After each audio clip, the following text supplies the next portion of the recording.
He estudiado el cerebro enamorado durante décadas. He visto patrones repetirse en miles de escáneres neurológicos, pero nada me impresiona más que la capacidad humana de arrastrarse emocionalmente por migajas de afecto. La verdad es que el amor, cuando se malinterpreta, se convierte en un ciclo químico de autodestrucción. Y lo peor, la mayoría ni siquiera lo nota. Crees que sientes amor, pero solo estás adicto a la dopamina intermitente. Lo llamas romance, pero no es más que abstinencia disfrazada. No es amor lo que te ata, es miedo. Miedo a no ser elegido. Miedo a quedar atrás en el juego de la selección natural. El cerebro no está hecho para lidiar con el vacío emocional. Intenta llenarlo, con idealización, apego, incluso desesperación.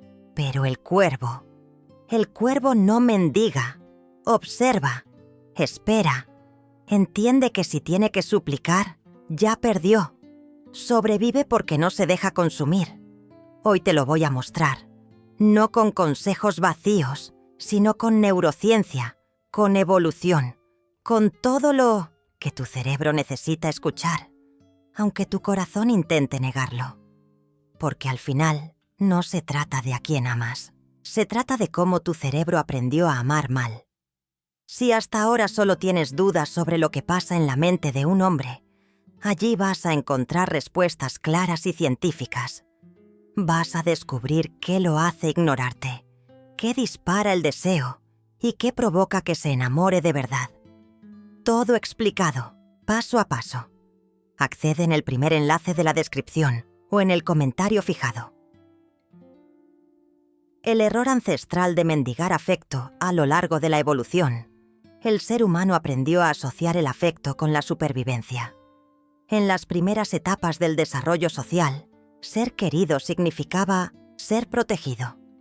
Pero ese instinto primitivo, que antes garantizaba alimento y refugio, hoy nos condena a dinámicas tóxicas de mendicidad emocional. No pedimos amor porque amamos, lo pedimos porque nuestro cerebro aún cree que sin él, moriremos. Este error ancestral está grabado en nuestro sistema límbico, donde se procesan las emociones más primitivas. Cuando sentimos rechazo, el cerebro activa los mismos circuitos neuronales que se activan ante el dolor físico. Por eso duele tanto. Por eso rogamos. No por amor, sino por alivio. Porque el cuerpo quiere anestesiar la herida de sentirse excluido. La ciencia ha demostrado que la exclusión social desencadena una avalancha de cortisol, la hormona del estrés.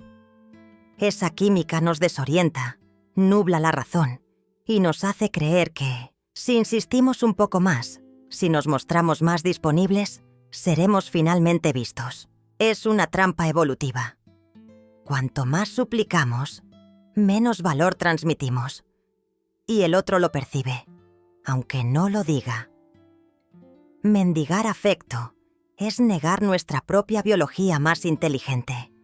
Es renunciar a la selección natural emocional que nos haría elegir con sabiduría. No estamos diseñados para rogar. Estamos diseñados para conectar con reciprocidad. Pero el miedo reprograma todo, lo distorsiona. Y cuando el miedo toma el volante, el amor se convierte en una obsesión primitiva por sobrevivir. Y es justo ahí donde entra el cuervo, el símbolo de la espera digna, de la mirada aguda, del que no entrega su energía a quien no sabe valorarla. Porque mientras la mayoría sobrevive desde el apego, el cuervo elige desde la estrategia. Y ahí comienza otra historia. El cerebro enamorado y el ciclo de la recompensa. Cuando una persona se enamora, no lo hace con el corazón. Lo hace con el sistema de recompensa. Es una red neuronal profunda que cuando se activa, libera dopamina, serotonina y oxitocina. Los químicos del placer, la motivación y el vínculo. Pero hay un problema. El cerebro no diferencia entre una droga y una persona. Si alguien te genera esas descargas químicas, te vuelves adicto. La dopamina, en particular, es la que nos mantiene enganchados. No se trata solo del placer que sentimos, sino de la anticipación. El cerebro no responde al afecto constante, responde a la posibilidad del afecto. Esa pequeña esperanza de que el otro nos mire, nos escriba, nos elija. Es esa expectativa la que mantiene vivo el circuito. Y por eso muchas veces sufrimos más cuando recibimos menos. Lo que pocas personas saben es que el amor no es lineal en el cerebro. Tiene picos y caídas, exactamente como una adicción. Al principio el estímulo es fuerte. Hay mensajes, atención, contacto. Pero si eso disminuye, el cerebro entra en abstinencia. Y en lugar de alejarse, se obsesiona más. Es el mismo patrón que se observa en personas adictas a sustancias.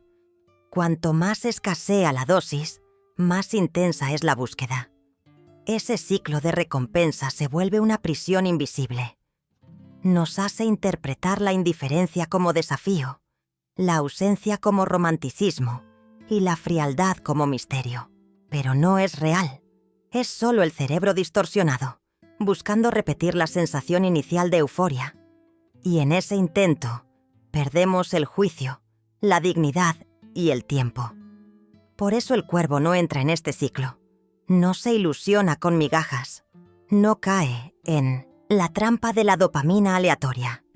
Observa, mide, regula su energía.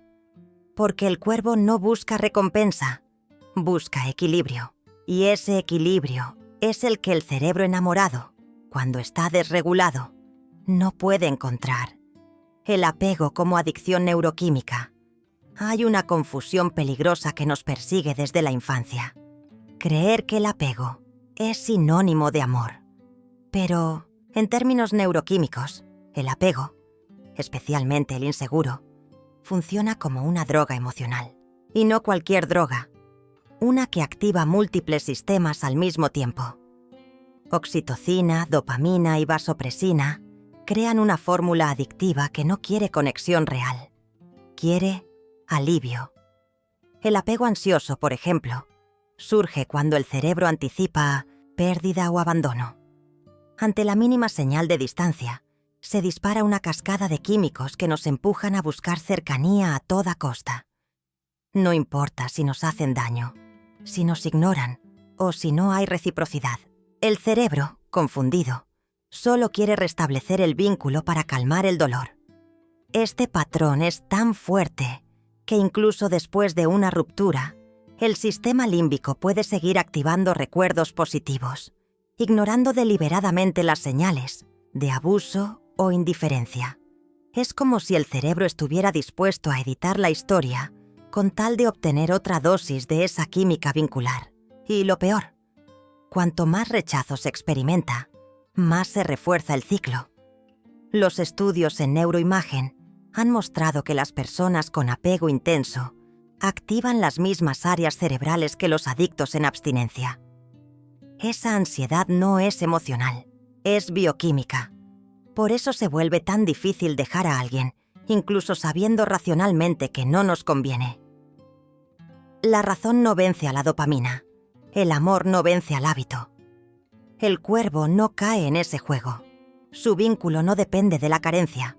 No se aferra por miedo, ni se obsesiona por ausencia, porque no necesita regularse a través del otro. Observa primero si hay seguridad, reciprocidad, libertad. Y si no la hay, simplemente no entrega el ala, dopamina, el veneno y el remedio del amor. La dopamina ha sido celebrada como el neurotransmisor del placer, pero en el amor es un arma de doble filo. Es la que nos empuja a acercarnos, a desear, a imaginar. Nos da ese impulso eléctrico que sentimos cuando alguien nos escribe o nos toca.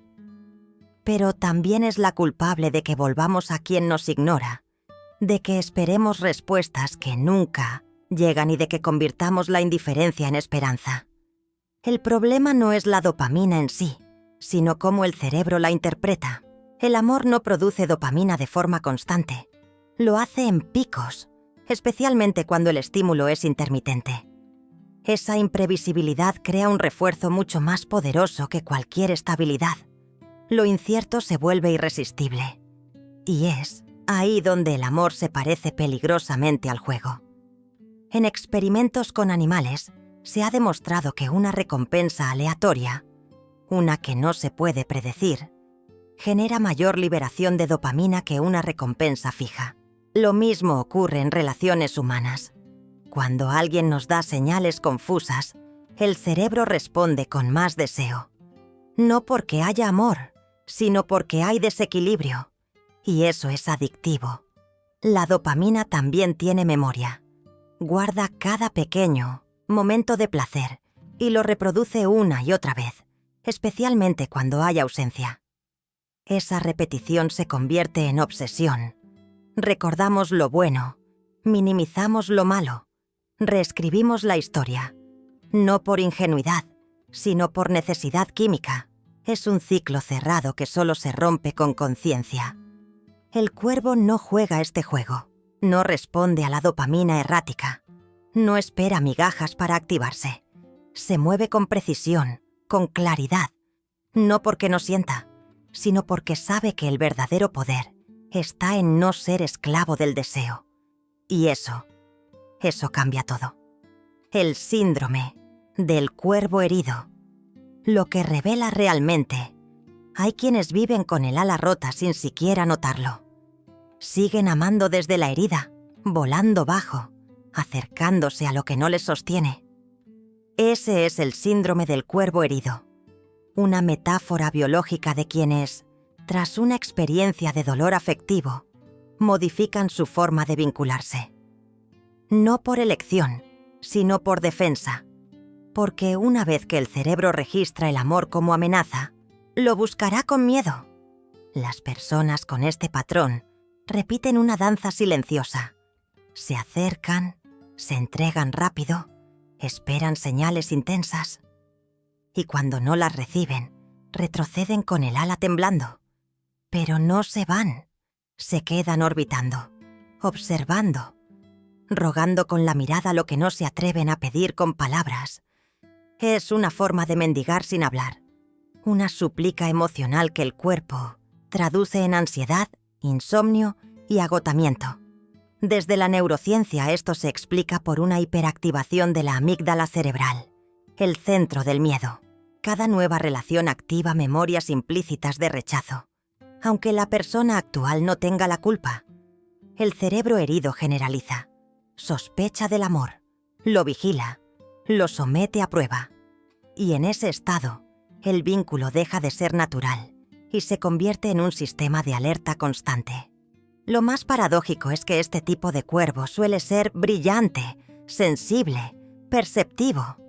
Pero toda esa inteligencia emocional queda al servicio del miedo, no del vínculo. Sabe leer entre líneas, pero no sabe cuándo cerrar el libro. Espera señales donde solo hay vacío. Se desgasta volando en círculos sin atreverse a migrar. Pero incluso el cuervo más herido puede sanar. Puede aprender que no todo lo que parece refugio lo es. Y que a veces el vuelo solo se recupera cuando dejamos de buscar entre ramas rotas. Porque no hay mayor sabiduría que elegir dónde no posar jamás. El mito del amor que lo cura todo. Nos vendieron la idea de que el amor es suficiente, que si amas lo suficiente todo se acomoda, que si esperas, si aguantas, si insistes, el otro cambiará, entenderá, se quedará. Pero la neurociencia desmiente esa narrativa romántica. El amor no es medicina universal, no cura traumas, no reprograma cerebros heridos, no transforma a quien no quiere transformarse. Amar no es garantía de reciprocidad. El sistema límbico, responsable de nuestras emociones más viscerales, no distingue entre amor sano y amor tóxico. Solo responde a la intensidad. Y muchas veces confundimos intensidad con profundidad, el dolor con pasión, la ausencia con valor. Porque nuestro cerebro, cuando está en modo supervivencia, romantiza lo que debería rechazar. Este mito es peligroso, porque convierte el sufrimiento en mérito. Y cuanto más sufres, más auténtico parece tu amor. Pero amar no debería doler. Y si duele, no se resuelve con más amor, sino con más conciencia, porque incluso el vínculo más profundo puede volverse veneno si se sostiene desde la carencia, desde la espera, desde el sacrificio unidireccional.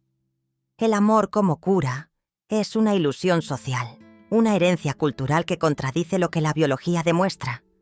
No todo amor merece ser sostenido. No todo deseo debe ser satisfecho. El equilibrio afectivo se construye, no se sufre. Y eso implica renunciar a ciertas fantasías, incluso si nos duele romperlas. El cuervo no ama desde la ilusión, ama desde la observación, desde la coherencia, desde la elección. Porque su vuelo no se basa en promesas ni en esperanzas ciegas, se basa en hechos, en reciprocidad, en el reconocimiento de que no todo lo que brilla es hogar. Cortisol y rechazo. La tormenta interna invisible. Cuando alguien nos rechaza, no solo sentimos tristeza, sentimos una tormenta bioquímica que desorganiza el cuerpo entero. El cerebro interpreta ese rechazo como una amenaza existencial, y la respuesta inmediata es liberar cortisol, la hormona del estrés, en grandes cantidades. Esa sustancia, aunque esencial para la supervivencia, se vuelve tóxica cuando se vuelve crónica. Y el amor no correspondido la convierte en rutina. Cortisol altera el sueño, bloquea la digestión, genera fatiga constante y vuelve el pensamiento repetitivo. Por eso, cuando alguien nos ignora o nos abandona, es casi imposible dejar de pensar en esa persona. No es obsesión emocional, es secuestro neuroquímico. El cerebro está buscando una salida, una forma de estabilizarse, pero lo hace mal. Vuelve al origen del dolor como si fuera la cura.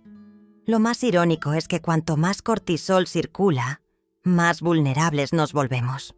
Nos sentimos feos, torpes, inseguros.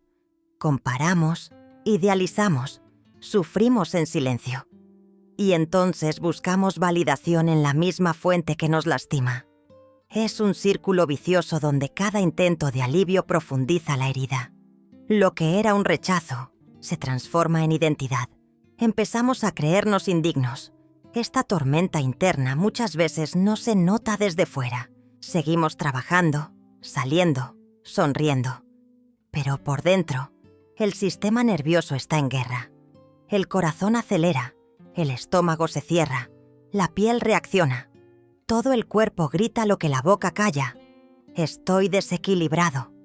Y ahí, justo ahí, es donde el silencio del otro se convierte en castigo biológico. El cuervo, sin embargo, no se queda en la tormenta. Aprende a identificar el cortisol disfrazado de amor. Reconoce cuando el cuerpo está siendo manipulado por su propia química. Y entonces no responde con súplica. Responde con retirada. Porque el verdadero poder no está en resistir el dolor, sino en no volver a él. Idealizar no es un error moral, es un mecanismo evolutivo. El cerebro humano, en sus etapas más primitivas, necesitaba encontrar rápidamente señales de seguridad en otros individuos. Por eso, cuando alguien mostraba un mínimo de interés, lo demás se rellenaba con proyecciones. El cerebro no buscaba verdades, buscaba pertenencia, y aún hoy seguimos haciendo lo mismo, pero disfrazado de amor. Enamorarse es, en gran medida, un acto de imaginación. Las neuroimágenes lo confirman. En fase de enamoramiento, se activan las mismas zonas que usamos para soñar. Y en ese sueño, no vemos al otro como es, sino como deseamos que sea. Le damos virtudes que no ha demostrado. Justificamos ausencias, volvemos mágicas las señales confusas. Todo para sostener la ilusión de que esta vez será diferente. El problema no es imaginar, es quedarnos atrapados ahí, porque cuanto más idealizamos, más ignoramos. Y cuanto más ignoramos, más vulnerables somos. El sistema de recompensa se activa con la imagen, no con la realidad. Y cuando la realidad choca con la fantasía, duele. Pero en vez de despertar, redoblamos la apuesta. Amamos más fuerte, esperamos más tiempo, nos aferramos con más fuerza. La idealización no solo afecta nuestra percepción del otro, también distorsiona nuestra autoestima. Nos hace sentir pequeños frente a alguien que en realidad nunca mostró grandeza. Nos convence de que necesitamos ganarnos su amor como si fuera un premio. Y en ese esfuerzo nos perdemos, porque ya no amamos al otro, amamos la idea que construimos sobre él. El cuervo no idealiza, observa, no porque sea frío, sino porque ha aprendido que el amor no se proyecta, se confirma, no se anticipa, se percibe, y cuando no hay señales claras, no llena el vacío con fantasías. Simplemente no salta, porque el cuervo no vuela hacia espejismos, vuela hacia lo real. Una de las distorsiones más profundas del amor moderno es esta: creer que la ansiedad es deseo, que los nervios son mariposas, que la incertidumbre es emoción. Pero detrás de muchas historias apasionadas, lo que realmente se esconde es miedo. Miedo a no ser suficiente, miedo a ser abandonado, miedo a que, una vez más, el amor no nos elija. Desde el punto de vista del cerebro, es fácil entender la confusión. Cuando sentimos miedo, se activan sistemas que también responden al deseo. Aumento del ritmo cardíaco, respiración agitada, liberación de adrenalina. Todo esto se puede confundir con excitación. Es lo que la neurociencia llama misattribution of arousal. Sentimos ansiedad y creemos que es amor. Este fenómeno se refuerza en relaciones inestables. Cuanto más impredecible es el otro, más se activa nuestro sistema nervioso. Y ese estado de alerta constante lo interpretamos como intensidad emocional. No vemos el estrés, vemos química, no vemos la angustia, vemos pasión. Pero no es amor lo que nos acelera el corazón, es el miedo de que el otro se aleje. La cultura alimenta esta confusión. Nos han enseñado que el amor debe doler un poco, que la duda lo hace más interesante, que quien nos hace temblar es quien nos hace sentir vivos. Pero eso no es vida, es disfunción, porque el verdadero amor regula, calma, ordena. Y si un vínculo te altera más de lo que te equilibra, no es magia, es trauma activado. El cuervo lo sabe, no vuela en dirección a lo que lo desestabiliza, no se deja seducir por lo que lo agita, porque ha aprendido que el verdadero fuego no quema, abraza, no lo arrastra, lo eleva. Y si lo que sientes te mantiene en un estado constante de alerta, no es amor, es supervivencia. El circuito del vicio emocional, el amor mal gestionado, activa un ciclo que se parece más a un hábito que a un vínculo real. Se empieza con una pequeña dosis de atención, un mensaje, una mirada, una promesa vaga, y el cerebro lo registra como recompensa. Luego viene el silencio, la ausencia, el vacío, y justo cuando estás por soltar, vuelve otra señal, y así, una y otra vez. Eso no es conexión, es un circuito de vicio emocional. Este patrón activa la dopamina de forma intermitente, que es la forma más poderosa de adicción. No sabes cuándo llegará el afecto, pero sabes que a veces llega. Y eso basta para quedarte, para esperar, para justificar. Es el mismo principio que usan los casinos. Reforzamiento variable. Y funciona, porque el cerebro no busca estabilidad, busca la próxima descarga. El problema es que este circuito no solo se forma con lo que el otro hace, también se refuerza con lo que tú piensas.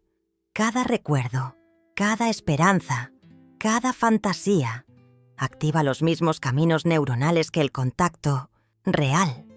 Tu mente se vuelve el dealer de tu propio vicio. Y salir de ahí es como dejar una droga. El cuerpo tiembla, la mente se resiste, la identidad se desarma. Muchos confunden esta montaña rusa emocional con amor profundo. Dicen, es que no puedo olvidarlo. Nunca sentí algo así. Me duele porque lo amo. Pero en realidad, lo que duele es el síndrome de abstinencia. Lo que parece amor es apego no resuelto.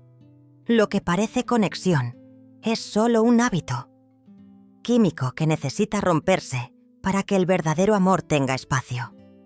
El cuervo no entra en estos bucles. No espera recompensas inciertas. No confunde intensidad con significado. Cuando siente que algo se repite sin transformación, se detiene, observa, cambia el rumbo, porque ha aprendido que volar en círculos no es avanzar, y el amor no debería sentirse como una jaula con adornos. ¿Por qué suplicar afecto nos rebaja biológicamente? Cuando suplicamos amor, no solo nos exponemos emocionalmente, nos rebajamos en términos biológicos. En ese acto, el cerebro interpreta que estamos en desventaja jerárquica, y la biología no es indiferente a eso.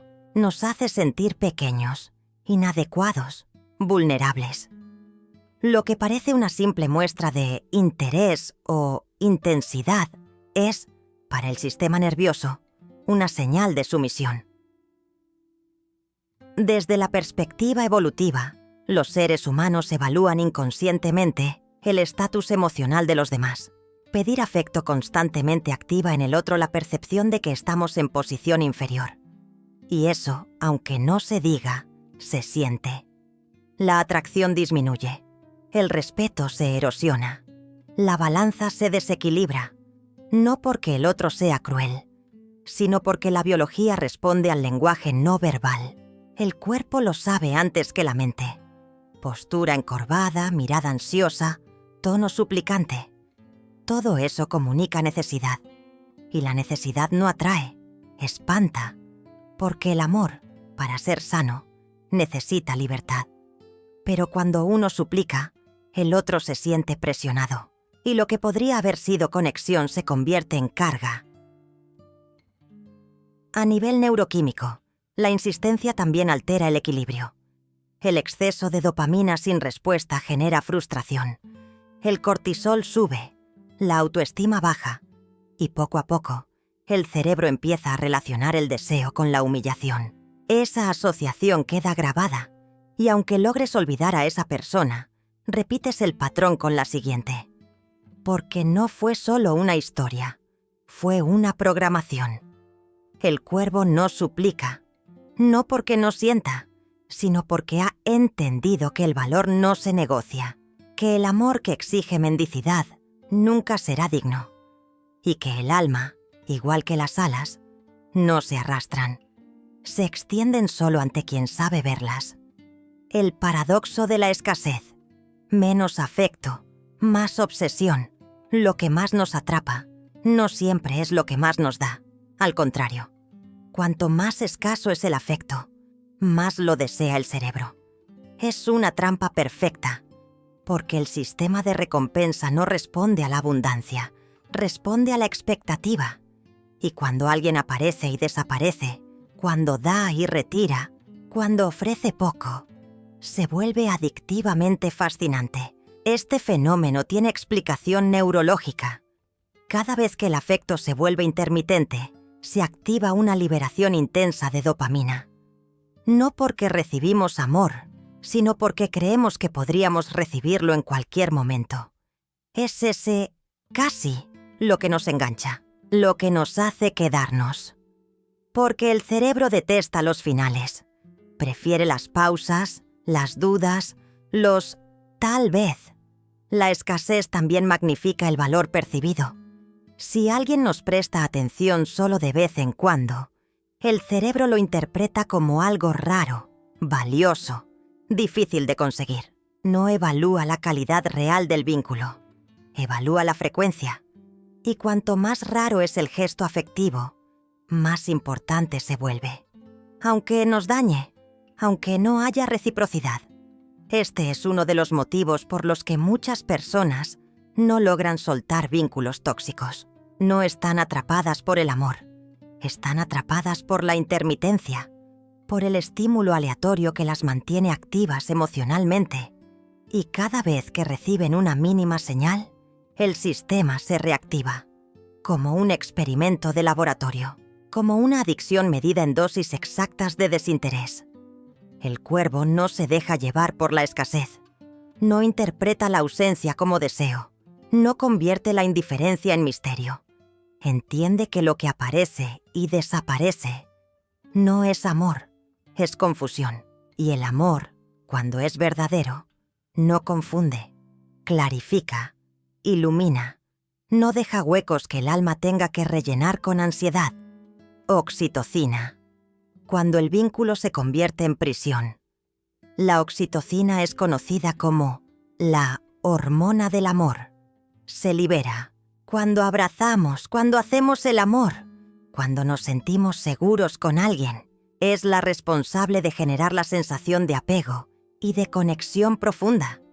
Pero, como todo en la neuroquímica, también tiene su lado oscuro, porque la oxitocina no diferencia entre vínculos sanos y dañinos, solo refuerza lo que ya está. Cuando repetimos el contacto físico o emocional con alguien, aunque ese vínculo nos haga daño, la oxitocina sigue trabajando. Nos hace sentir unidos, nos hace extrañar, nos hace justificar. Y así, poco a poco, el vínculo deja de ser una elección y se convierte en una cárcel invisible. Ya no estamos ahí por amor, estamos ahí por química. Este fenómeno es aún más potente en relaciones intermitentes o conflictivas. Cada reconciliación, cada reencuentro, cada te extraño después de una pelea, fortalece el lazo oxitocínico. El cuerpo se habitúa a ese ciclo. Y aunque la mente diga, ya no más, el cuerpo responde, pero lo necesito. No es deseo, es adicción afectiva, y se siente como verdad. Desde la neurociencia, esto explica por qué muchas personas no pueden soltar. No se trata de falta de fuerza de voluntad. Se trata de un vínculo químico profundamente arraigado que se refuerza cada vez que volvemos. Y cuanto más tiempo pasa, más cuesta salir. Porque el cerebro ya grabó ese patrón como hogar. Aunque duela, el cuervo reconoce esa trampa. No se deja llevar por la química sin conciencia. No confunde la intensidad corporal con la verdad del alma. Y cuando siente que el vínculo aprieta más de lo que abraza, simplemente se aleja. Porque no todo lo que genera apego merece permanencia. Y no todo lo que une, construye. La danza de las feromonas y la ilusión de la compatibilidad. Cuando dos personas se encuentran, hay mucho más en juego que palabras o gestos. El cuerpo empieza a comunicarse en un lenguaje silencioso. El de las feromonas. Son señales químicas que emitimos sin darnos cuenta y que el otro percibe a través del olfato, aunque no lo note conscientemente. Ese olor, que no sabemos por qué nos atrae, muchas veces no es más que compatibilidad genética detectada por el cuerpo. Desde una perspectiva evolutiva, las feromonas servían para elegir parejas con sistemas inmunológicos diferentes al propio, aumentando así la diversidad y salud de la descendencia. Pero en el contexto actual, ese sistema puede jugar en contra, porque el cuerpo se siente atraído por señales que interpreta como adecuadas, aunque emocionalmente no haya ningún tipo de sintonía real. Esto genera una ilusión de compatibilidad. Nos sentimos intensamente atraídos por alguien. Sentimos química, magnetismo, y asumimos que eso significa que hay algo especial. Pero no siempre. Muchas veces esa sensación es solo una respuesta biológica, un antiguo mecanismo que ya no se adapta a nuestras necesidades afectivas actuales. El problema aparece cuando usamos esa atracción química como justificación para ignorar señales de alerta. Decimos, pero hay tanta conexión. Nunca me sentí así. sin darnos cuenta de que eso que sentimos no garantiza respeto, cuidado o reciprocidad. La biología prende el fuego, pero no construye el vínculo. Eso lo hace la conciencia. El cuervo, aunque biológicamente sienta, no se entrega solo por impulso. Espera. Observa más allá de la atracción inicial. Porque ha aprendido que no todo lo que el cuerpo desea es lo que el alma necesita. Y que muchas veces lo que más llama es lo que más confunde. Lo que los cuervos nos enseñan sobre estrategia amorosa. Los cuervos no eligen al azar. No se lanzan al primer estímulo. Son criaturas profundamente observadoras, calculadoras, estratégicas. Pueden pasar horas, días incluso, analizando el entorno antes de actuar. No por miedo, sino por sabiduría. Esa misma actitud, aplicada al amor humano, cambia por completo la forma en que nos vinculamos. Porque el que observa, elige. El que reacciona, se entrega al azar. En la naturaleza los cuervos eligen a sus parejas con sumo cuidado. Forman vínculos monógamos, pero no inmediatos. Hay pruebas, hay rituales. Estudian a la otra ave, su comportamiento, su coherencia. ¿Está dispuesta a compartir? ¿Sabe cuidar? ¿Puede sostener el vínculo o solo revolotea cuando conviene? La respuesta determina el vuelo conjunto o la retirada. El humano, sin embargo, muchas veces ama al primer impacto.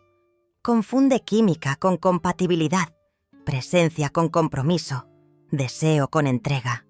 No espera observar, no filtra, se lanza.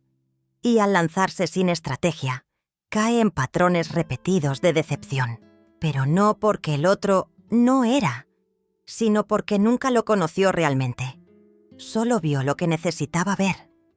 Ser estratégico en el amor no es ser frío, es ser consciente, es entender que el vínculo sano no es el más rápido, sino el más verdadero, que el tiempo revela lo que las palabras ocultan, que la observación protege más que la idealización.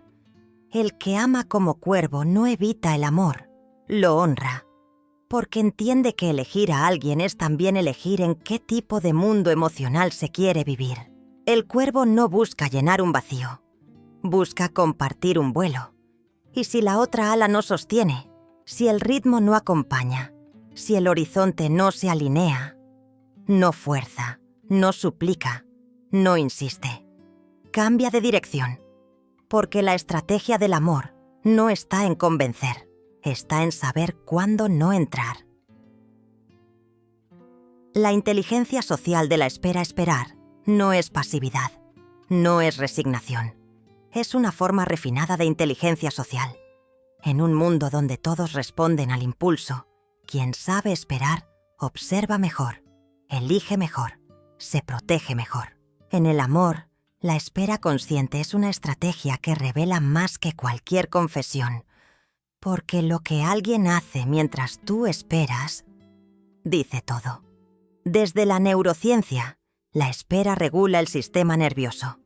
Permite que la corteza prefrontal, la parte del cerebro encargada del juicio y la planificación, tome el control sobre el sistema límbico, que se activa con la emoción. Cuando esperamos, recuperamos la lucidez y desde ahí vemos mejor al otro. Vemos si responde, si huye, si manipula o si construye. La espera también revela las verdaderas dinámicas. ¿Qué hace el otro cuando no lo buscas? ¿Te busca o desaparece? ¿Te cuida o se acomoda? La respuesta nunca está en lo que dice. Está en lo que hace cuando tú no estás ahí para mantener el vínculo activo. En ese espacio de silencio, la verdad se asoma, pero la mayoría teme esperar, teme al vacío, a la posibilidad de que el otro no vuelva. Entonces se anticipa, se entrega, se justifica, llena el espacio con ansiedad. Pero esa ansiedad solo genera más dependencia, porque el que no sabe esperar termina suplicando. Y suplicar Ya lo dijimos, rebaja el valor percibido y autopercibido. El cuervo domina el arte de esperar. No por frialdad, sino por inteligencia. Porque sabe que quien se precipita pierde visión. Y que en el amor, ver bien al otro es la única forma de no perderse a uno mismo. Esperar no es detenerse. Es asegurarse de que el otro merece el próximo paso. La anatomía cerebral del rechazo, el rechazo, no es solo un evento emocional. Es un acontecimiento cerebral. Cuando alguien nos rechaza, con palabras, con ausencia, con indiferencia, se activan en nuestro cerebro las mismas áreas que procesan el dolor físico, la corteza somatosensorial secundaria y la ínsula anterior. Por eso duele tanto, porque para el cerebro, el me dejó se parece al me golpearon. Esta activación no es simbólica, es real. El cuerpo reacciona como si hubiera una herida tangible. Se acelera el corazón, se tensan los músculos, se altera el apetito. Aparecen síntomas de abstinencia, como si perdiéramos una droga. Porque, en términos neuroquímicos, perder a alguien a quien amamos es perder un regulador químico. Y eso desestructura. Lo más complejo es que el rechazo activa también el sistema de evaluación social. El cerebro empieza a repasar cada error, cada palabra, cada gesto. Se dispara la autocrítica.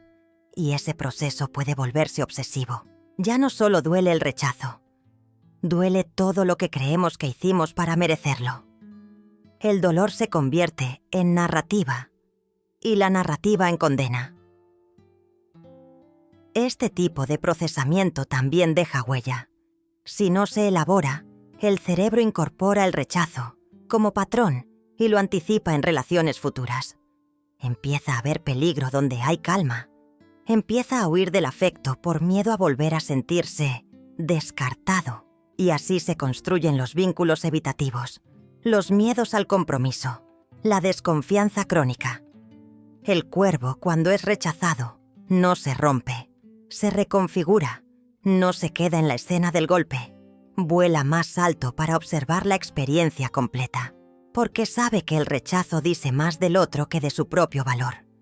Y aunque el cuerpo duela, no deja que la mente grabe mentiras, solo aprendizajes. La fuerza evolutiva del desapego, el desapego no es frialdad, es evolución. En las primeras etapas del desarrollo humano, quienes sabían retirarse a tiempo tenían más posibilidades de sobrevivir emocionalmente, porque quedarse demasiado tiempo en un vínculo unidireccional significaba desgaste, peligro, exposición. El desapego era, y sigue siendo, una respuesta adaptativa para proteger lo más valioso, la energía psíquica. Desde la neurobiología, el desapego implica una reorganización del circuito de recompensa. Cuando dejamos de buscar estímulo en alguien que no responde, el cerebro redirige su atención hacia nuevas fuentes de gratificación. Al principio, hay abstinencia. Luego, poco a poco, se restaura el equilibrio químico. Volvemos a sentirnos nosotros. Y eso, aunque parezca simple, es una revolución interna. Lo interesante es que el desapego auténtico no es odio ni indiferencia. No busca castigar, no busca manipular. Simplemente reconoce la realidad. Donde no hay reciprocidad, no hay lugar para quedarse. Es un acto silencioso de amor propio que no necesita validación, porque no busca ganar, busca sanar. El problema es que muchas personas confunden desapego con abandono. Creen que soltar es rendirse, que alejarse es perder. Pero el verdadero fracaso es insistir donde ya no hay camino. El que se va con conciencia no huye, se elige, y en esa elección redefine su valor. El desapego es el fin de la dependencia emocional y el inicio de la autonomía afectiva. El cuervo encarna ese desapego sabio. No se queda a revolotear en ramas muertas.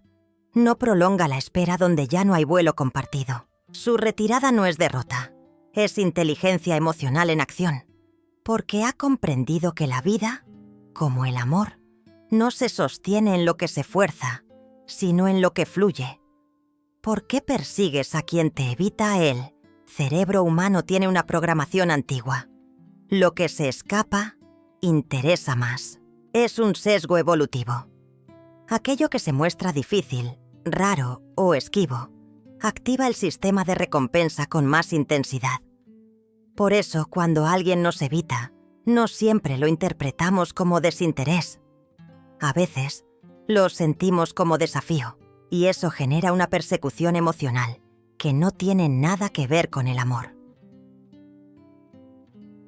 Desde la neurociencia, esta reacción se explica por la dopamina anticipatoria. El solo hecho de casi conseguir algo genera una descarga química más potente que obtenerlo. Entonces, cuando alguien nos ignora o responde a medias, el cerebro interpreta que estamos cerca de una recompensa. Y ese casi se vuelve irresistible. Insistimos, esperamos, nos obsesionamos. Además, hay un componente de ego involucrado. Ser evitado despierta una herida narcisista.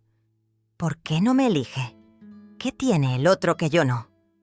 Esa herida duele, pero en lugar de alejarnos, nos empuja a probar nuestro valor. Queremos demostrar que sí somos suficientes. Y lo que comenzó como atracción se convierte en competencia emocional. Una batalla silenciosa contra nuestra propia inseguridad. Este patrón también se refuerza con experiencias pasadas. Si crecimos rodeados de afecto intermitente, inconsistente o condicional, el cerebro lo registra como normal. Entonces, al encontrar a alguien que nos evita, se activa la familiaridad. No lo vemos como daño, lo vemos como casa, porque el sistema nervioso no busca lo sano, busca lo conocido. Pero el cuervo no persigue, no interpreta el silencio como misterio, ni la evasión como valor. Si alguien se aleja, no corre detrás, porque ha comprendido que el amor no se convence, se comparte.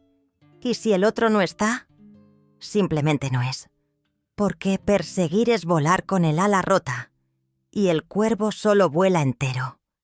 El amor como falla cognitiva temporal. Estar enamorado no es solo una experiencia emocional, es un estado alterado de conciencia. Literalmente, durante las primeras fases del enamoramiento, el cerebro desactiva áreas responsables del juicio crítico, como la corteza prefrontal dorsolateral. Es decir, dejamos de evaluar con objetividad. El amor en su inicio es una falla cognitiva temporal, pero socialmente celebrada. Esta desconexión con la lógica tiene sentido evolutivo.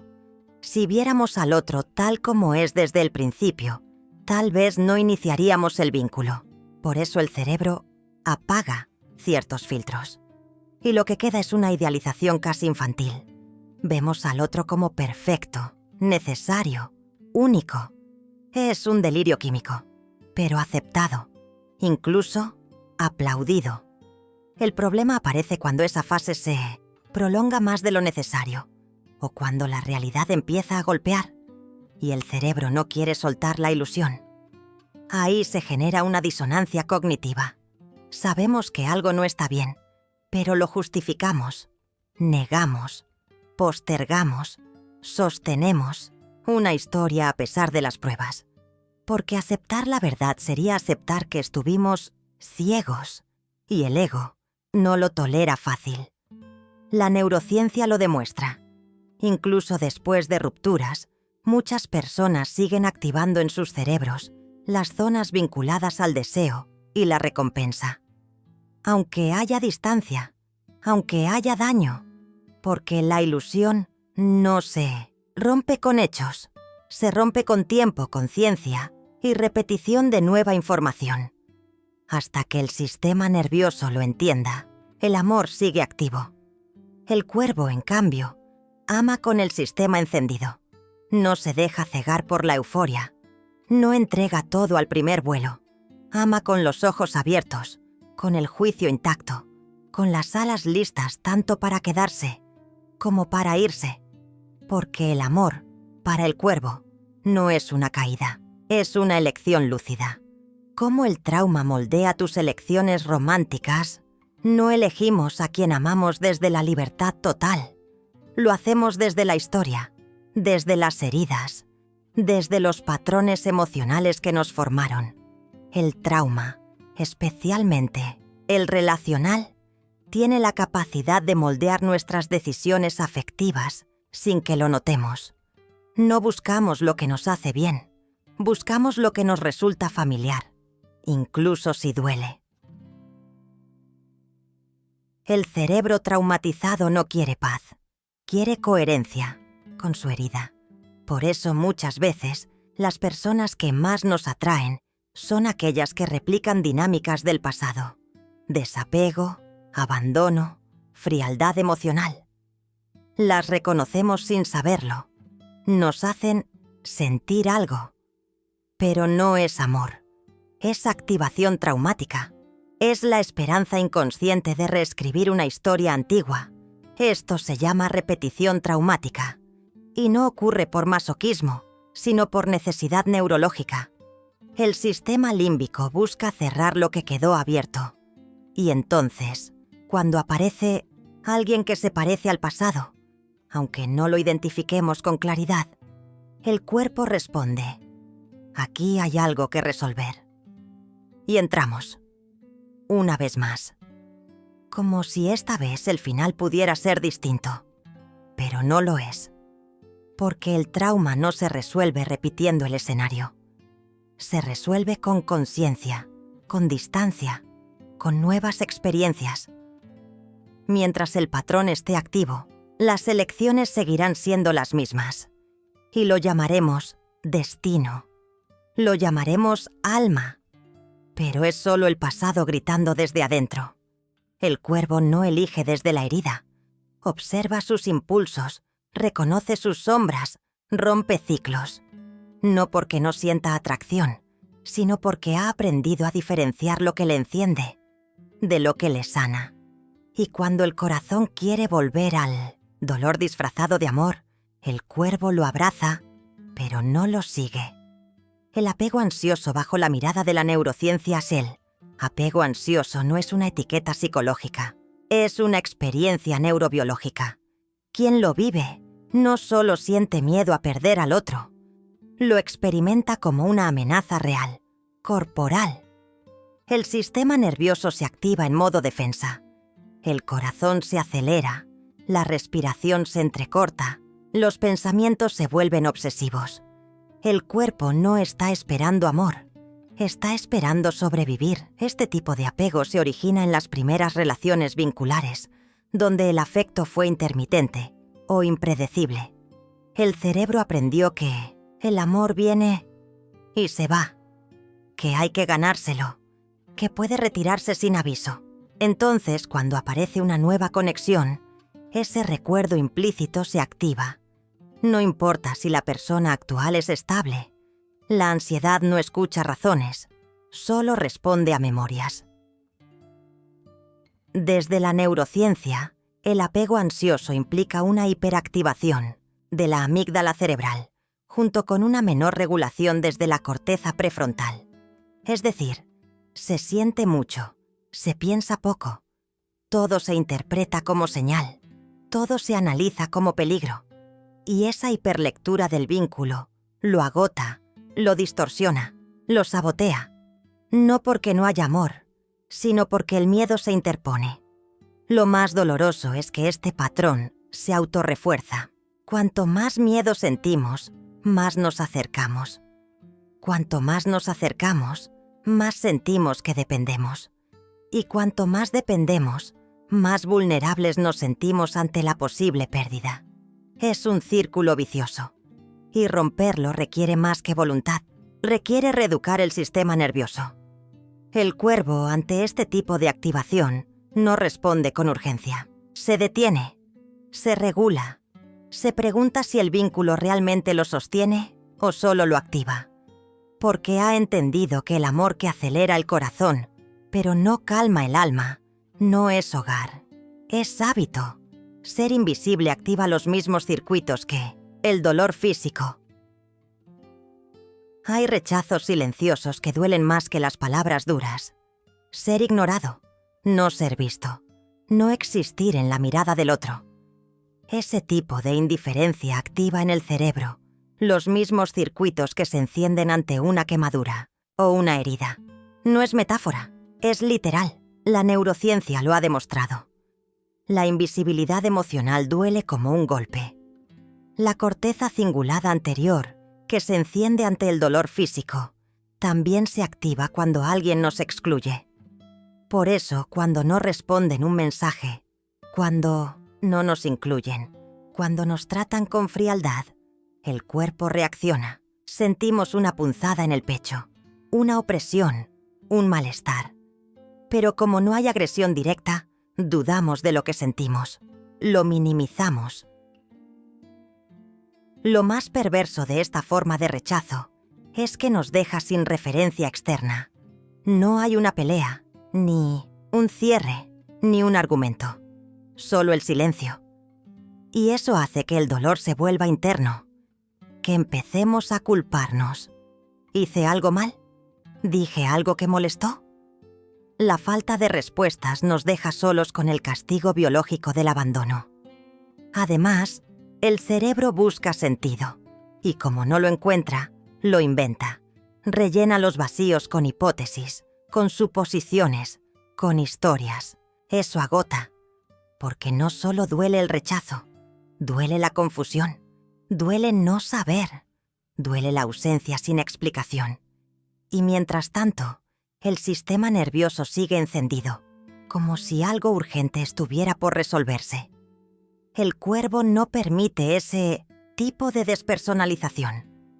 No se queda donde no es visto, porque ha entendido que ser ignorado no es un reto, es una señal, y que quien te vuelve invisible no merece acceso a tu vuelo, porque las alas no se despliegan en la oscuridad de la indiferencia, se abren donde hay luz.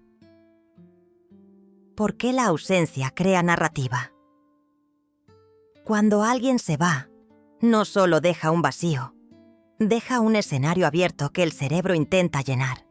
Y como no hay información, lo hace con imaginación. Creamos historias, justificamos, idealizamos. Otorgamos intenciones nobles a quien simplemente desapareció, porque la ausencia, lejos de apagar el deseo, lo multiplica. No por amor, sino por necesidad de cerrar el ciclo.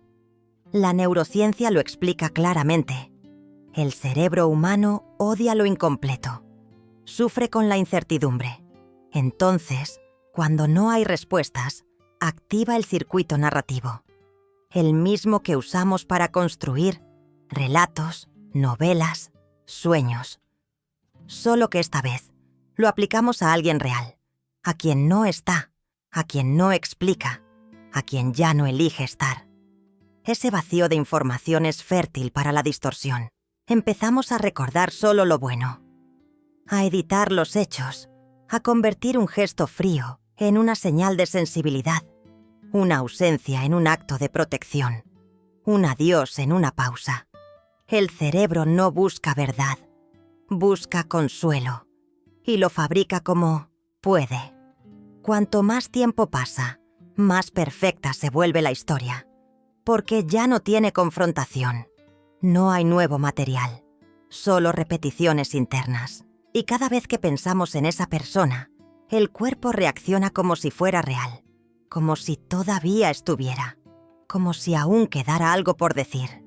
Pero no queda, solo el eco de lo que imaginamos. El cuervo no vive de ficciones. Reconoce cuando la historia se terminó, aunque no haya punto final. No inventa motivos nobles donde hubo abandono. No romantiza silencios. Entiende que la ausencia no siempre necesita explicación. A veces, solo necesita distancia. Porque donde hay que imaginar demasiado, no hay vínculo.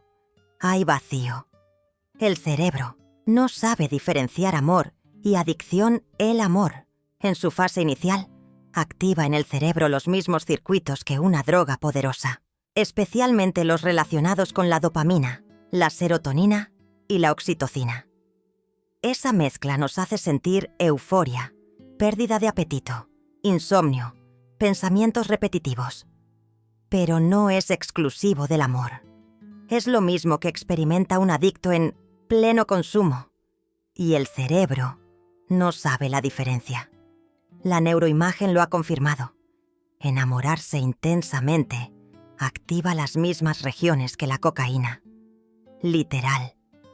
Y eso explica por qué nos cuesta tanto soltar a alguien, incluso cuando sabemos que esa persona nos hace daño. Porque no estamos luchando solo contra una historia, estamos enfrentando un patrón bioquímico profundamente reforzado. Cuando esa relación termina, el cuerpo entra en abstinencia. Aparecen síntomas físicos: cansancio, ansiedad, insomnio, tristeza extrema, pero también psicológicos: obsesión, rumiación, negación. Todo esto no es debilidad emocional, es respuesta cerebral.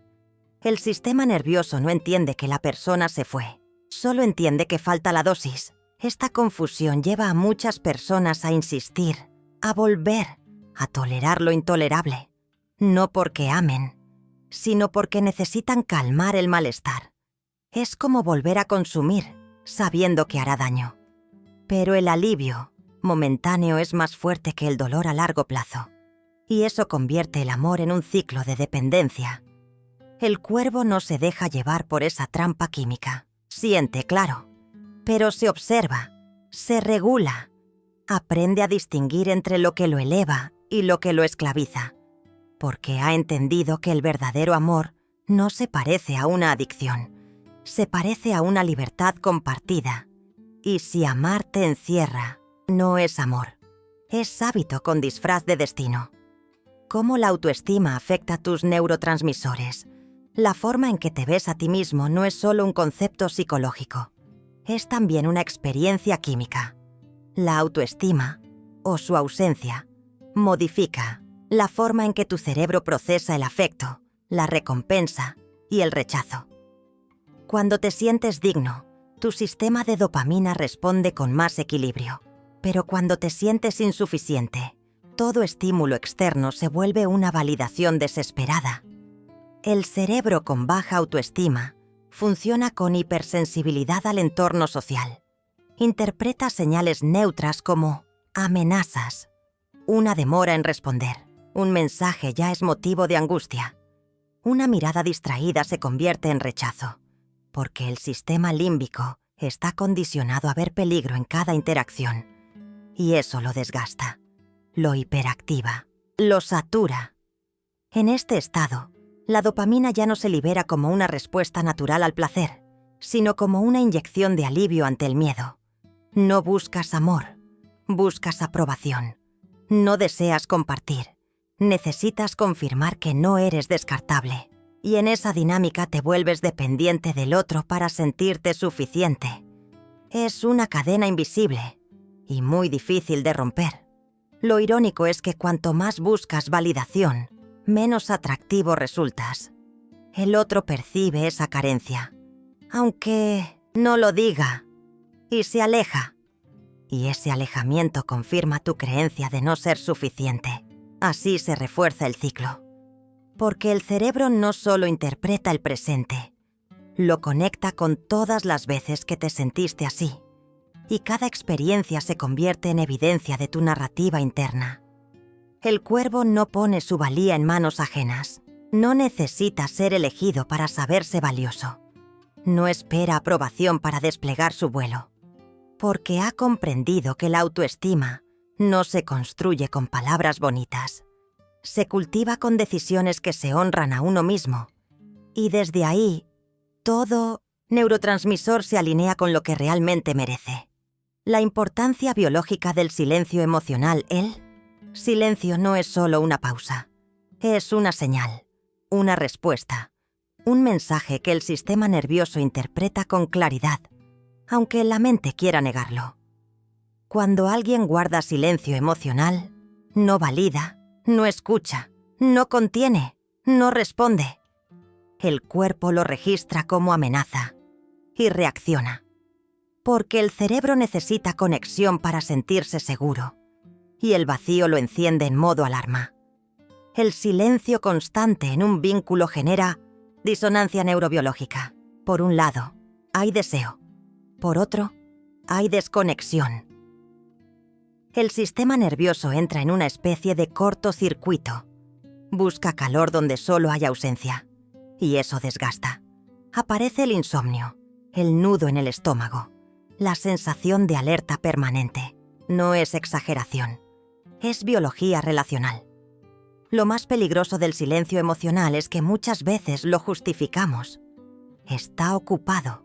Es su forma de ser. No le gusta hablar de lo que siente. Pero el cuerpo no entiende excusas, solo siente el efecto. Y si ese efecto es dolor, ansiedad o inseguridad, no importa cuán racional parezca la explicación, el vínculo se vuelve disfuncional. Además, el silencio emocional crea un espacio fértil para la idealización. Como no hay información clara, la mente la inventa. Rellenamos el vacío con proyecciones, con esperanza, con recuerdos aislados, pero el presente sigue sin nutrir. Y el sistema emocional vive de realidades, no de recuerdos. El cuervo no sobrevive en entornos mudos. Necesita resonancia, respuesta, coherencia. No porque exija demasiado, sino porque ha entendido que el amor que no se expresa es ausencia disfrazada. Y ante el silencio emocional sostenido, el cuervo no insiste, se repliega. Porque la dignidad también tiene un tono, el de quien sabe retirarse a tiempo. Las mentiras que tu sistema límbico te cuenta, el sistema límbico, es una parte antigua y poderosa del cerebro. Regula nuestras emociones más primitivas, miedo, deseo, apego. Pero no razona, no analiza, solo reacciona.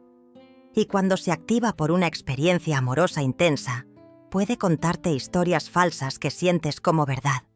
No porque seas ingenuo, sino porque estás siendo dirigido por una parte del cerebro que no distingue lo real de lo deseado. Una de las mentiras más comunes es: si duele, es porque es amor. El sistema límbico asocia intensidad emocional con profundidad afectiva, pero esa equivalencia no siempre es cierta. A veces duele porque es disfuncional, porque estás reviviendo un trauma, porque estás repitiendo un patrón, pero el cuerpo insiste en sentirlo como algo importante. Otra trampa frecuente es la idea de que con esa persona eres tú mismo. Y quizás sí, pero no porque esa persona te vea, sino porque te refleja tus heridas, te activa, te expone. Sientes que hay conexión porque tu sistema límbico está disparado, buscando resolver algo del pasado. Y esa intensidad se confunde con autenticidad. El sistema límbico también puede hacerte creer que nunca vas a volver a sentir algo así. Porque cuando se rompe un vínculo intenso, queda grabado como experiencia única. Pero es solo eso, una huella profunda en un momento de vulnerabilidad, no una predicción del futuro. Pero el cuerpo, en su urgencia por mantenerlo familiar, convierte esa memoria en destino. El cuervo no se deja arrastrar por estas narrativas internas. No niega lo que siente, pero lo cuestiona, se observa, duda de sus impulsos cuando vienen cargados de ansiedad, porque ha entendido que no todo lo que el cuerpo pide es lo que el alma necesita, y que el sistema límbico, aunque sabio, también se equivoca. El truco de la dopamina intermitente. No hay droga más potente que una promesa interrumpida. Eso es lo que hace la dopamina intermitente. Ofrece pequeñas dosis de placer emocional, de forma irregular, impredecible. Y esa imprevisibilidad es la clave. El cerebro, frente a un estímulo constante, se regula. Pero cuando el afecto aparece y desaparece sin patrón, se vuelve obsesivo. Queda atrapado. No porque haya amor, sino porque hay azar. Este fenómeno se ha estudiado en psicología conductual desde hace décadas. El refuerzo intermitente es el patrón que más refuerza la conducta, incluso por encima del castigo o la recompensa estable. Por eso, una persona que te da atención solo de vez en cuando, pero justo cuando ya ibas a soltar, se vuelve adictiva. Tu cerebro lo interpreta como esperanza y se activa de nuevo. Cada mensaje inesperado, cada gesto accidentalmente tierno, cada disculpa después del silencio, se convierte en una nueva dosis. Y así, sin darte cuenta, estás programado para quedarte esperando el próximo estímulo, como un jugador frente a la máquina tragamonedas del afecto. No amas, apuestas. Lo más cruel es que este truco muchas veces no es consciente. La otra persona no tiene que ser manipuladora para generar este efecto. Basta con que sea emocionalmente inconsistente.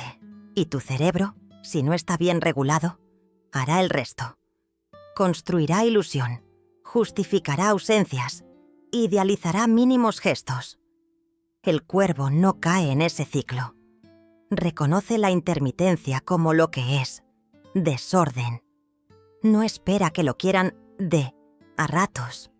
No interpreta el regreso como amor, porque ha aprendido que el amor real no llega como sorpresa, llega como presencia.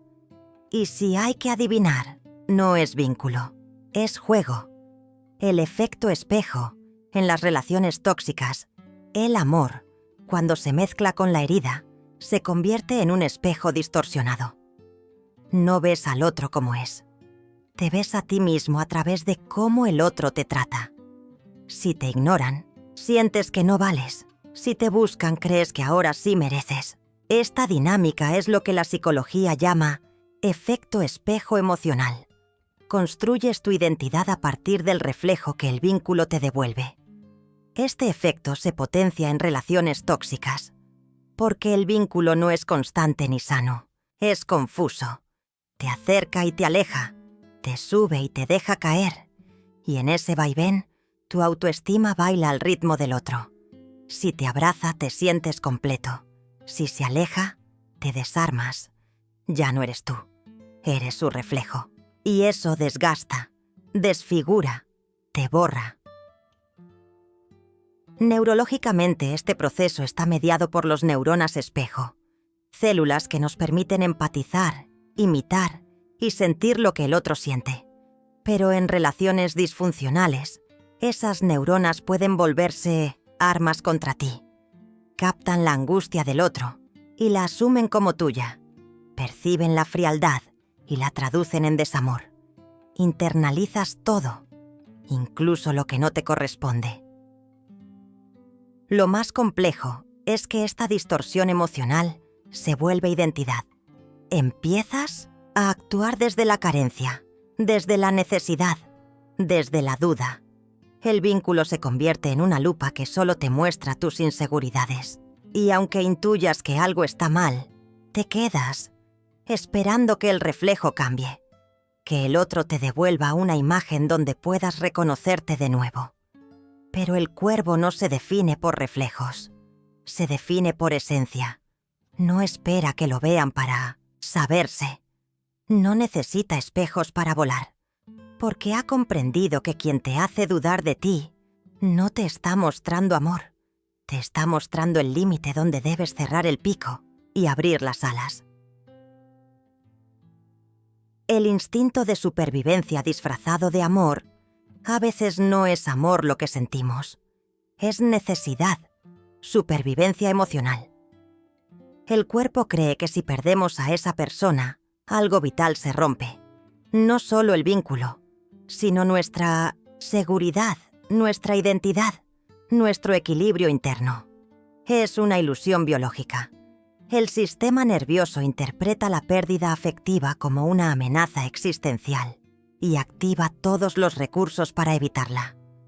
Este impulso tiene raíces profundas. En la infancia, el vínculo con el cuidador era literalmente cuestión de vida o muerte. Si no te miraban, si no te respondían, si no te protegían, corrías peligro. Esa experiencia queda grabada en el cuerpo. Y aunque crezcas, el patrón queda. Entonces, cuando alguien se aleja, se activa el mismo circuito. No porque lo ames, sino porque tu cuerpo cree que sin él no sobrevives. Esto explica por qué muchas personas se aferran a vínculos que claramente los dañan. No es falta de autoestima, es supervivencia mal codificada. El sistema límbico no razona, solo siente. Solo busca conservar lo que cree indispensable. Y a veces confunde el amor con la permanencia de un hábito afectivo que ya no tiene sentido. El problema es que este instinto te hace negociar lo innegociable, te hace callar lo que duele, aceptar lo inaceptable, justificar lo que sabes que no está bien. Porque no estás buscando amor, estás evitando abandono. Y eso, aunque parezca noble, te fragmenta. Porque el alma no sobrevive donde el cuerpo tiembla. El cuervo identifica ese impulso. Sabe cuándo estás sintiendo amor y cuándo solo está activado por miedo. Porque ha aprendido que la verdadera supervivencia no es quedarse donde duele, sino saber retirarse a tiempo. Y que el amor que exige sacrificios vitales no es amor. Es el eco de una herida antigua, disfrazada de necesidad. Memoria emocional. El villano oculto de las recaídas. Las recaídas amorosas rara vez se deben al presente. Ocurren porque el pasado sigue vivo en el cuerpo. Lo que nos arrastra de vuelta no es la persona en sí, sino la memoria emocional, que quedó grabada. Esa mezcla de sensaciones, imágenes, olores, gestos, momentos. Es un archivo sensorial completo que el cerebro guarda y activa cuando menos lo esperas. La memoria emocional no es como la racional. No necesita lógica para dispararse. Basta una canción, un lugar, una frase para que todo regrese. Y cuando vuelve, no distingue entre lo que fue real y lo que fue imaginado. Te inunda con sensaciones intensas. Y el cuerpo, confundido, cree que lo necesita otra vez. No por amor, por repetición. Esto es lo que hace que, aunque sepas que esa persona no es para ti, sientas ganas de volver. El cerebro no está buscando vínculo, está buscando familiaridad. Quiere cerrar un circuito que quedó abierto, y en esa necesidad de cierre se activa la ilusión. Tal vez esta vez funcione. Quizá las cosas han cambiado, pero no es la realidad la que habla, es la química del recuerdo. Neurológicamente, esta activación ocurre en estructuras como el hipocampo y la amígdala. Ambas guardan las emociones intensas asociadas a las experiencias. Por eso, una ruptura no es solo una pérdida externa, es una reactivación interna de todo lo que se vivió. Y si no hay conciencia, el cuerpo te lleva de vuelta sin preguntar. Pero el cuervo no vuela hacia atrás. Reconoce la trampa de la nostalgia. Entiende que lo que extraña no siempre es el otro, sino una parte de sí que aún está aprendiendo a soltar. Y por eso no vuelve. No porque no sienta, sino porque ha elegido no repetir. Porque ha comprendido que algunas memorias solo se honran desde la distancia. La ingeniería del amor platónico. El amor platónico no es inocente, no es puro, no es tan espiritual como lo romantizamos. En realidad, es una construcción mental que el cerebro utiliza para mantener viva una fantasía sin correr riesgos reales. Es ingeniería emocional de alta precisión. Creamos un objeto de deseo idealizado, inalcanzable, perfecto. Precisamente porque así no tenemos que enfrentarnos al vínculo real, con todos sus desafíos. Neurológicamente, el amor platónico activa los mismos circuitos que el amor correspondido. Dopamina, oxitocina, serotonina. Pero con una diferencia clave. No hay contacto físico ni validación directa. Todo se sostiene desde la imaginación. Y eso lo vuelve aún más adictivo, porque no hay límite, no hay contradicción, no hay error. El otro permanece perfecto porque nunca lo conocemos de verdad. Esta forma de amar suele aparecer cuando hay miedo al rechazo, heridas antiguas o inseguridad afectiva. El cerebro elige lo imposible para protegerse, porque mientras idealizamos, no nos exponemos. Mientras soñamos, no arriesgamos.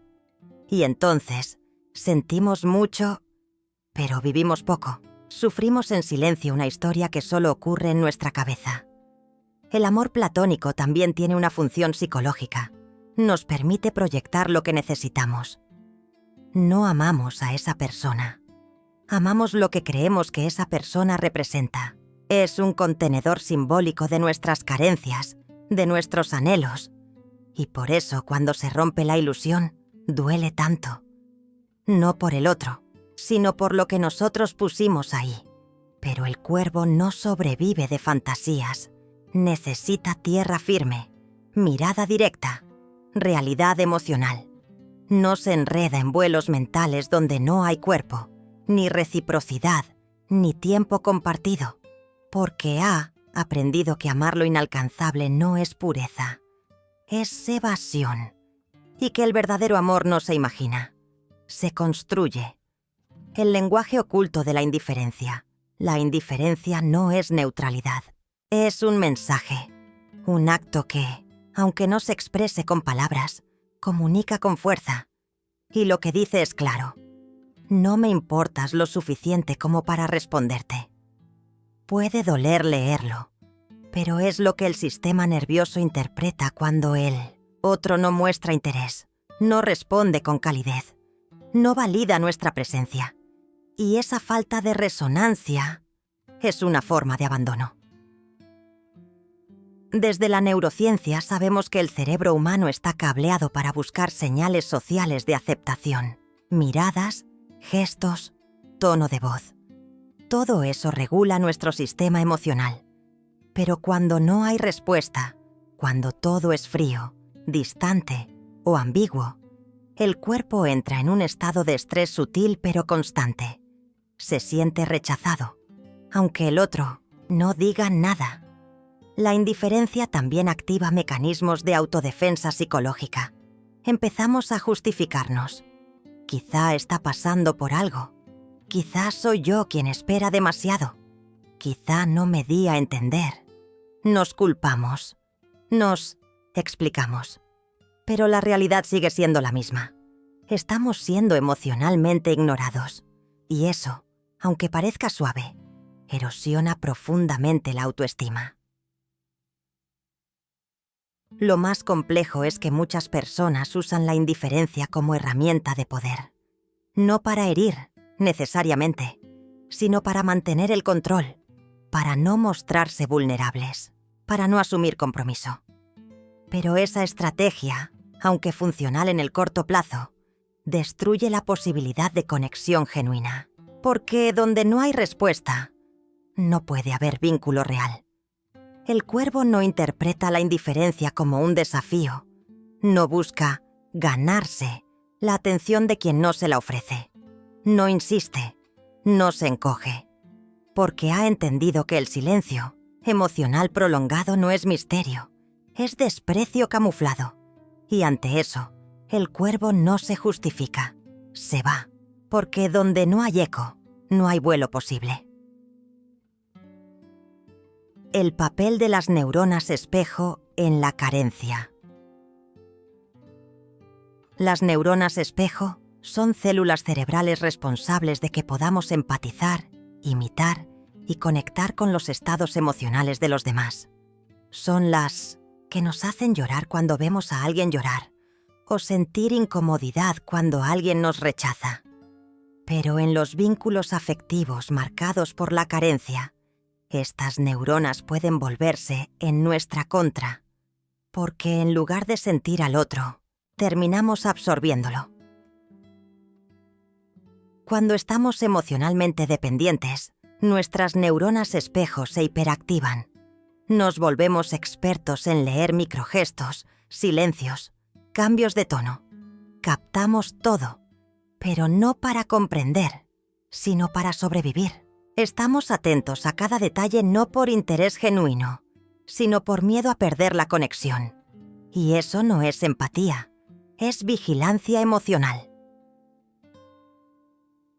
Este mecanismo también explica por qué sentimos culpa cuando el otro está mal, aunque no hayamos hecho nada. O por qué nos sentimos responsables por su frialdad, su cansancio, su desinterés. Las neuronas espejo captan su energía y nuestro sistema nervioso la interpreta como amenaza. Algo hice mal, algo debo reparar. Así, la carencia del otro se convierte en autorreproche. A largo plazo, esta hipersensibilidad emocional agota, porque vivimos interpretando, cuidando, evitando conflicto, y en ese intento de sostener el vínculo, nos vamos perdiendo. Ya no sabemos si lo que sentimos es nuestro, o si solo estamos imitando la falta del otro. Las neuronas espejo, que deberían facilitar la conexión, se transforman en un canal de autoabandono. El cuervo no se deja invadir por esa distorsión.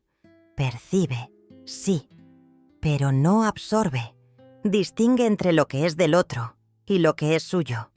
Y si el vínculo lo obliga a dejar de ser para sostener al otro, no duda, se repliega, porque ha entendido que empatía no es fusión y que amar no debería significar perderse. ¿Por qué el rechazo activa tu cerebro más primitivo?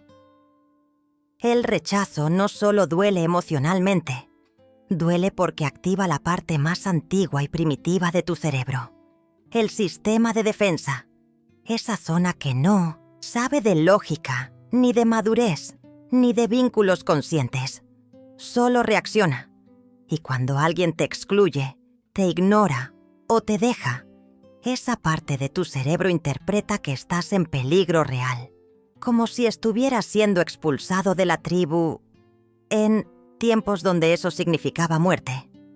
Este sistema está compuesto por estructuras como la amígdala, el hipotálamo y el tronco encefálico. Son las encargadas de lanzar respuestas rápidas ante cualquier amenaza. Y para ellas, ser rechazado es igual a ser vulnerado. Por eso tu cuerpo se tensa, tu pecho se cierra, tu mente se acelera. No es drama, es defensa. Y lo más difícil es que muchas veces ni siquiera puedes razonarlo. Solo lo sientes. Una vez activado este sistema, es común que aparezcan conductas de autoanulación. Buscar desesperadamente al otro, rogar atención, tolerar lo intolerable. No porque seas débil, sino porque tu cerebro cree que necesita reparar ese vínculo para sobrevivir. No distingue entre me dejó y me destruyó. Solo quiere evitar el dolor. Y hará lo que sea para evitar volver a sentirse así. La paradoja es que cuanto más activado está tu cerebro primitivo, menos acceso tienes a las zonas racionales que podrían ayudarte a salir. No piensas, reaccionas, y el ciclo se refuerza. Porque cuanto más te arrastras, más se erosiona tu autoestima. Y cuanto más pequeño te sientes, más miedo te da soltar. Es un secuestro biológico, y muy pocos saben cómo escapar. Pero el cuervo sí lo sabe, porque ha aprendido a regular su sistema, a distinguir una herida real de una activación antigua, a no dejar que su parte más primitiva decida sobre su dignidad. Y si alguien lo rechaza, no lo persigue, no lo convence, se reestructura, porque sabe que su valor no se negocia, ni siquiera en medio del instinto. La verdad biológica detrás del ghosting, ese acto de desaparecer sin explicación, no es solo una actitud cobarde. Es una conducta que activa una respuesta devastadora en quien la sufre. El cerebro no está preparado para lidiar con finales sin cierre. Necesita entender, poner palabras, encontrar sentido. Cuando alguien se va sin decir nada, no deja solo un vacío, deja un caos neurológico. Desde la neurobiología, el ghosting desencadena un estado de hiperactivación del sistema nervioso simpático. El cuerpo entra en alerta, busca señales, repasa conversaciones, analiza silencios. Se activa el sistema de recompensa por la posibilidad de contacto y, al mismo tiempo, el sistema de amenaza por la ausencia. Es una doble carga química que agota y confunde. Además, la falta de cierre mantiene activa la memoria emocional. Como no hay un fin claro, el cerebro no sabe cuándo soltar.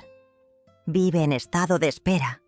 Se aferra a la fantasía de una explicación, de un regreso, de una última palabra.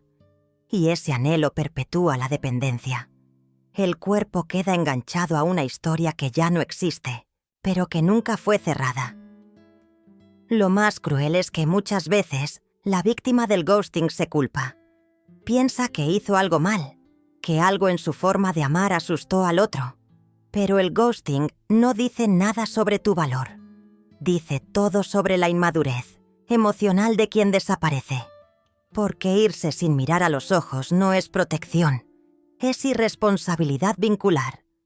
El cuervo no espera explicaciones de quien se borra, no se queda interpretando vacíos, no romantiza huidas, porque ha aprendido que el que se va sin decir no deja espacio para volver, y que el respeto no se exige, se reconoce, y si alguien no lo ofrece, el cuervo no pregunta por qué, solo alza el vuelo. Cuando el amor se convierte en respuesta de estrés crónico, el amor debería regular, calmar, acompañar. Pero cuando se sostiene en la incertidumbre, en el miedo a perder, en la falta de coherencia, deja de ser amor. Se convierte en una fuente constante de estrés. No el estrés agudo que aparece y se va, sino uno crónico, silencioso, que desgasta día a día al sistema nervioso y que muchas veces terminamos confundiendo con intensidad emocional. El estrés crónico en un vínculo afectivo genera una activación constante del eje HHA, hipotálamo, hipófisis, adrenal. Esto mantiene elevados los niveles de cortisol, una hormona necesaria para sobrevivir, pero destructiva cuando se mantiene en exceso. Afecta el sueño, el sistema inmune, la digestión, la piel, el ánimo, y sin darnos cuenta, estamos enfermos por amor. Lo más paradójico es que seguimos ahí, porque ya no estamos por amor. Estamos por adicción, por miedo, por el pequeño alivio que aparece entre crisis, esa sensación momentánea de calma que nos hace creer que todo valió la pena. Pero no vale. Es el mismo principio de una relación, tóxica con el trabajo, la comida o las drogas. El vínculo ya no sostiene, desgasta. El cuerpo empieza a hablar. Dolor de pecho, fatiga, ansiedad, nudos en la garganta, caída del cabello, alergias, contracturas, y nadie lo asocia al vínculo. Debe ser el estrés. Sí, pero no del tráfico ni del trabajo. Es estrés afectivo, el tipo más ignorado, el más romantizado, el que nos hace creer que así es el amor de verdad. Pero el cuervo no normaliza el sufrimiento, no justifica el desgaste, no acepta la angustia como parte del vínculo, porque ha entendido que amar no debería doler así, que el cuerpo no miente y que si amar te enferma. La pregunta no es cuánto amas, es cuánto más vas a resistir algo que ya deberías soltar. El fin del ciclo. Reprogramando el cerebro para el autoamor. Reprogramar el cerebro no es un acto de voluntad, es un proceso, especialmente cuando hablamos de amor, porque los patrones afectivos no se borran con frases motivacionales ni con bloqueos en redes sociales. Están inscritos en las conexiones neuronales, en los neurotransmisores, en la memoria emocional. Y romper el ciclo requiere conciencia, repetición y mucha compasión interna. El primer paso es dejar de buscar afuera lo que solo puede surgir desde dentro. La validación, la mirada, el sí, eres suficiente. Porque mientras necesites que otro lo confirme, estarás entregando tu valor a la interpretación de un vínculo. Y eso te hace frágil, te hace mendigar, te aleja de ti. El autoamor empieza cuando dejas de negociarte. Neurobiológicamente, el cerebro puede crear nuevas rutas afectivas, pero necesita repetición. Cada vez que eliges no responder al impulso, que no escribes ese mensaje, que eliges tu calma por encima de la reacción, estás cambiando algo. Es mínimo, es lento, pero es real. La plasticidad neuronal no entiende de saltos cuánticos, entiende de constancia. Además, el cuerpo necesita seguridad. Si tu sistema nervioso está acostumbrado al drama, al caos, al abandono, la calma te parecerá aburrida. Pero no es aburrimiento, es desprogramación. Es aprender a no vivir desde el pico de dopamina, a construir vínculos que no te enciendan, sino que te sostengan. El cuervo no nace sabio, se convierte en cuervo cuando deja de volar hacia lo que lo hiere. Cuando reprograma su dirección, su impulso, su forma de amar, porque ha entendido que el ciclo no se cierra con otro, se cierra contigo, en el momento exacto en que eliges no volver. El cuervo que observa antes de volar, el cuervo no improvisa, no reacciona, no se lanza al vacío movido por el impulso. Observa, analiza, escucha el entorno, el ritmo del viento, la firmeza de la rama. Su vuelo no es torpe, ni emocionalmente desesperado. Es preciso, elegido. Y ese patrón instintivo nos ofrece una lección profunda.